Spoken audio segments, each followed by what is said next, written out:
Rome Rome भाइयों, रुको जरा सबर करो.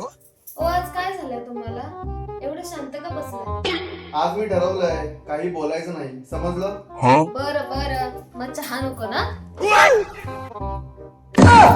ठीक आहे मग आज जेवण पण मिळणार नाही, समजलं?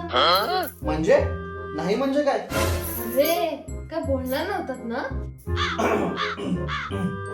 चला मग मी आता माझ्या माहेरी जाते. काय? कधी? कुठे? का? हा? काय आता कसं बोललात? हो हो, पण ते प्रश्न होता ना. बरं ऐका, आज तुमचा मोबाईल मी घेते. नको नको, अजिबात जमणार नाही. अरे परत बोललात? हे शांत बसणं जास्त अवघड होत चाललंय असं वाटतंय मला. आता तरी मान्य करा ना, तुम्ही माझ्या समोर शांत नाही राहू शकत. हो ग, तू बोलतेस म्हणून तर घरात आवाज आहे, माझ्या जीवनात पण. मग उद्या पण राहाल शांत? हो राहणार ना, पण तुझ्या समोर आयो रे मा.